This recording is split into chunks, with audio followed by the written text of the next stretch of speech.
अस्सलाम वालेकुम वरहमतुल्लाहि वबरकातुहू। आज का हमारा मौजू है गुनाह जो इंसान को तबाह कर देते हैं। कबीरा गुनाह। कबीरा गुनाह क्या है? बड़ा, यानी कबीरा का मतलब जो है वो बड़ा बड़ा गुनाह।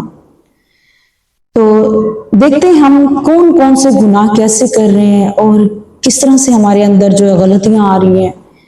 सबसे बड़ा गुनाह क्या है? यानी हम पहले ये देखते हैं कि सबसे बड़ा गुनाह क्या है। शिर्क है, कभी माफ नहीं होगा, ये हम सब जानते हैं। लेकिन फिर भी हम कहीं ना कहीं कुछ ऐसा काम कर जाते हैं। लेकिन ना अल्लाह ताला के साथ अगर किसी ने शिर्क किया है तो वो सबसे बड़ा गुनाह है, वो कभी माफ नहीं होगा। इसी तरह वालिदैन की नाफरमानी का अंजाम दुनिया में सजा, आखिरत में अजाब है। इसी तरह झूठ का अंजाम मुनाफिकत की अलामत है। किसी को नाहक कत्ल करना हमेशा जहन्नम में रहेगा। जिना का अंजाम क्या है? ये बात बड़ी दर्द से कह रही हूं, यानी मैं आप तक ये बात पहुंचाने लगी हूं कि जिना का अंजाम क्या है। दुनिया आखिरत में रुसवाई है। सूदखोर यानी सूदखोर की हालत क्या होगी?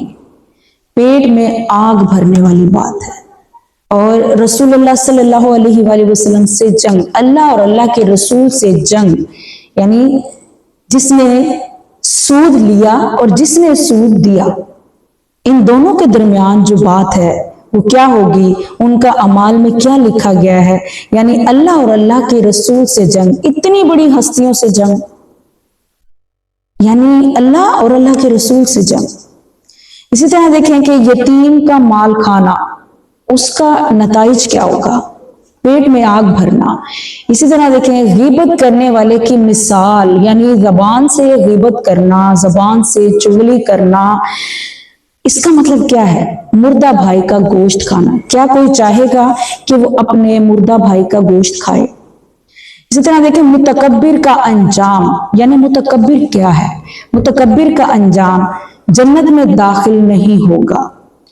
इसी तरह देखें खयानत का नतीजा, यानी अमानत में खयानत करना, क़यामत के दिन रुसवाई।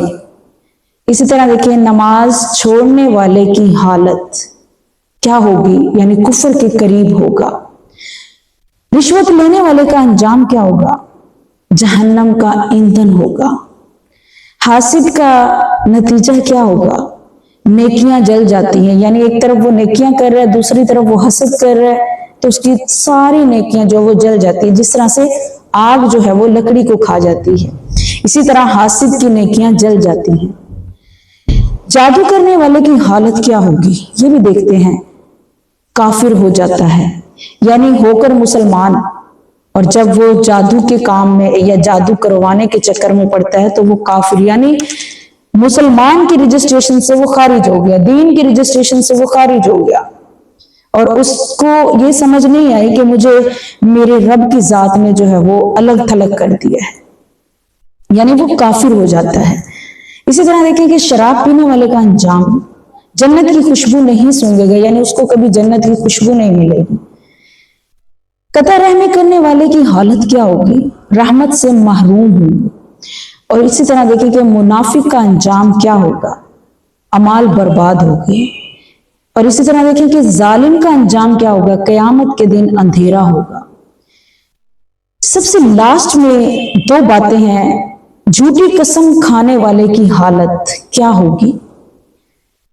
बज़ाहिर तो वो बड़ी अच्छी हालत होगी, लेकिन उसके घर में क्या माहौल होगा? घर से बरकत खत्म हो जाएगी, यानी रिस्क से बरकत खत्म हो जाएगी, जिंदगी से बरकत खत्म हो जाएगी, खाने से पीने से, यानी हर चीज से, इवन के औलाद तक से बरकत खत्म हो जाती है। इन सब से कैसे बचें?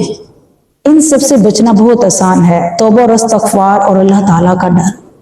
और अगर ये सारी बातें हमारी एक लाइंस के अंदर हैं तो खुदारा हमें आज ही उन बातों को, आज ही उन चीजों को ठीक कर लेना चाहिए।